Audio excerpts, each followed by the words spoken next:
Kapag ka nasundan mo to ng tama mga ka-DIYs, kaya mo nang gawin yung sarili mong washing machine. Ngayong araw naman na to mga ka-DIYs, ituturo ko sa inyo yung posibleng maging sakit na itong washing machine at kung paano siya i-troubleshoot. Para kapag ka nasiraan kayo ng washing machine, kaya nyo nang gawin yung sarili nyong washing machine mga ka-DIYs. Meron kasi nagdala dito sa amin ng washing machine, ipapagawa niya, kaya ituturo ko sa inyo kung paano siya gawin. Pero bago ang lahat mga ka-DIYs, saglit lang, linisan lang natin konti.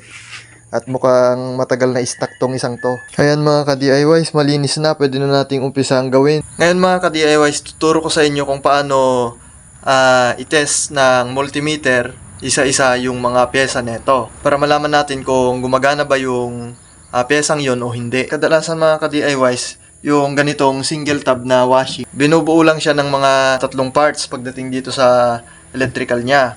Isang timer, motor, tapos capacitor. Kaya saglit lang i-troubleshoot yung ganitong washing mga ka-DIYs. Kadalasan mga ka-DIYs na natatagpuan yung schematic diagram netong buong washing na to dito sa may likod o kaya dito sa likod netong takip neto. Tignan natin mga ka-DIYs. Kaya madali lang sundan yung wiring netong washing kapag ikaw mismo yung gagawa mga ka-DIYs, kasi nandito yung schematic diagram niya mismo sa may washing.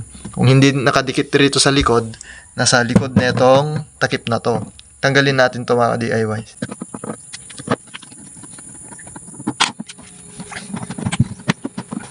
Ito siya mga ka-DIYs.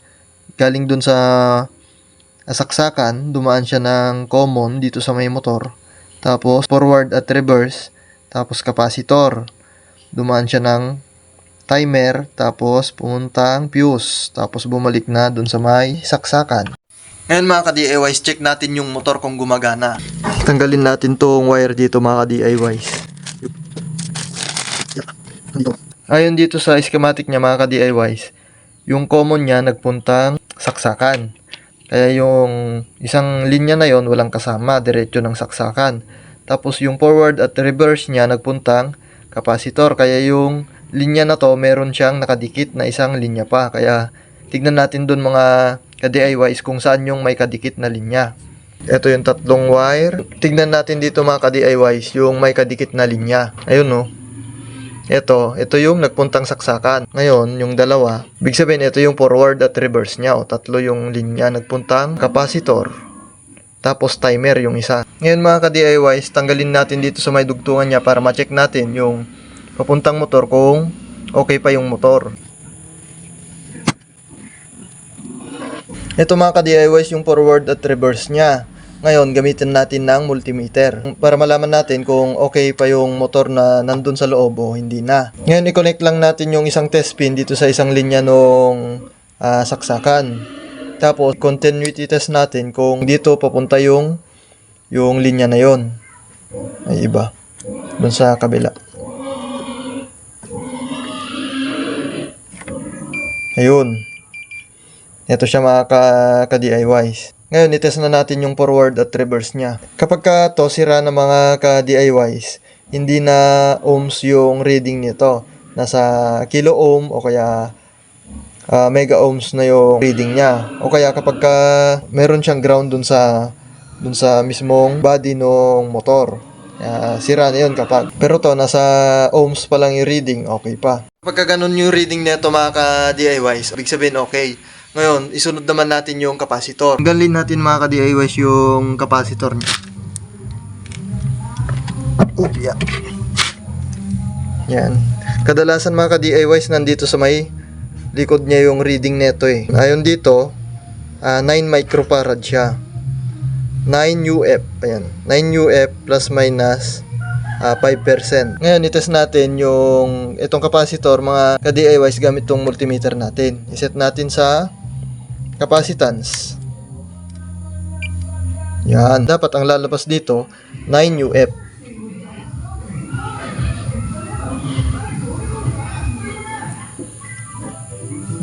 Ayan.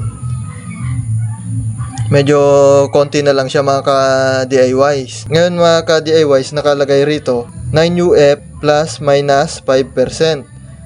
Kapag tumaas yan ng 5% o kaya bumaba ng 5%, ibig sabihin ito, sira na. Kaya pala may leak rito, naglilik na siya ng langis. Ito pwede pa siyang pagtiyagaan kung konti na lang yung buhay nito kapag nilagay natin dito. Baka mamaya bumalik sa atin yung nagpagawa.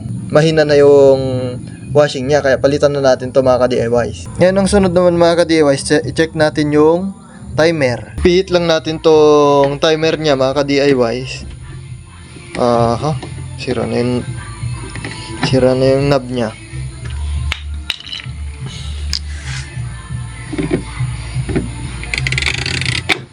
Ay, bumibitaw mga ka-DIYs yung kuhan niya. Ibig sabihin, sira na to. At dahil sa bumibitaw mga ka-DIYs, kalasin natin yung nandito mga ka-DIYs. Palit natin tong bagong timer niya.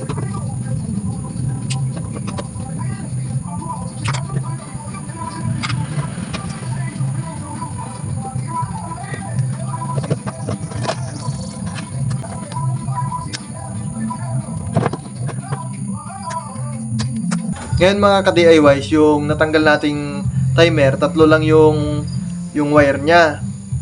At tong nakuha nating timer is madami yung wire. Ngayon ituturo ko sa inyo kung paano kunin yung forward at reverse tapos common netong timer. Dahil ito mga ka-DIYs, marami yung wire. Dito mga ka-DIYs, yung switch niya rito na dadalawa. Ito yung gawin natin common. Itong isang linya, ilagay natin dito sa common dito. Ngayon, paano natin malalaman yung common dito? Madali lang mga ka-DIYs, kahit hindi nagamitan yan ng tester, makikita natin yung common dito. Kasi yung common dyan, di ba, dalawa yung linya nito. Yung isang linya dyan, nakakonect yung madaming wire. Tapos yung isang linya, iisa lang yung nakakonect. Ibig sabihin, yung kung saan yung may isang nakakonect lang, siya yung common mga ka-DIYs. Ibig sabihin, itong green na to, ito yung common. Ngayon, hanapin naman natin yung forward at reverse mga ka-DIYs. Ngayon, subukan natin mga ka-DIYs. Dapat dyan, walang magkaparehas. Ito, dilaw. Dugtong dito. Dito, wala. Yun. Nawala. Red. Dapat, ito. Ang forward at reverse mga ka-DIYs is yellow tapos red. Dapat to hindi to nagsasabay katulad nun. Katulad nito, hindi siya makakapagsabay dito dapat. Dito. Dapat salitan yan, hindi pwedeng magsasabay. Ngayon ang forward at reverse niya mga ka-DIYs, red tapos yellow. Itong brown, tanggalin na natin to mga ka-DIYs. Wala na tong pupuntahan. Ngayon dito sa main switch niya, ipupunta natin dito sa green.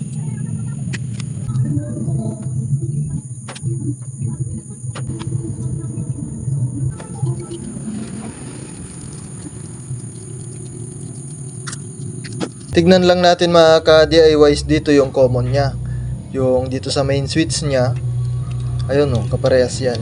Kaya eto, sakto, brown, magkaparehas. Yellow at red. Ngayon ilagay na natin tong bagong timer niya mga ka-DIYs dito sa washing. Ngayon mga ka-DIYs, yung etong brown papuntang brown dito sa may common. Tapos itong yellow at gray, ito yung papuntang red tapos yellow, forward at reverse niya.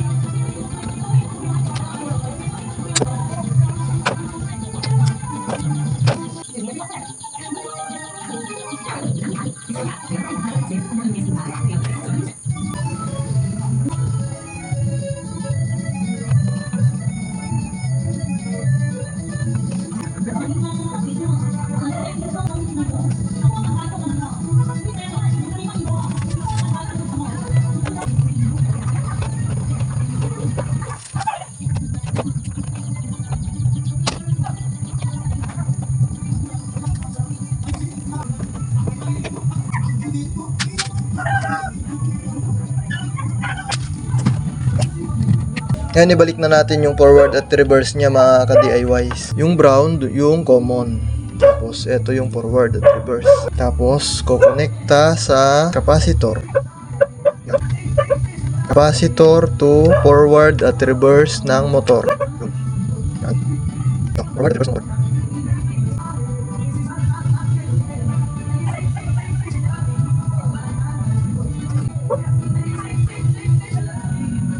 Natin yung takip. Yun. Sa kabila. O yan. Ayos natin yung mga ka-DIYs. Yun. Isabit natin yung natin. Itas natin yung sabit niya mga ka-DIYs para hindi matalsikan ng tubig.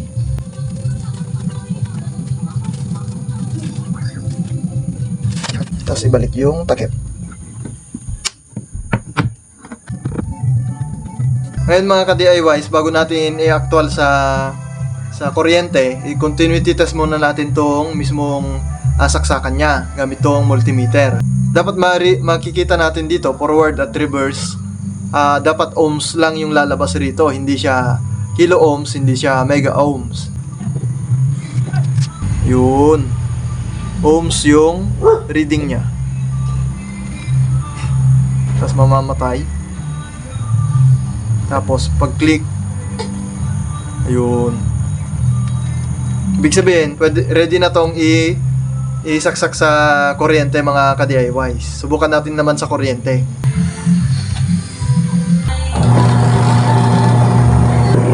Oh, ayan mga ka-DIYs, gumagana na. Forward.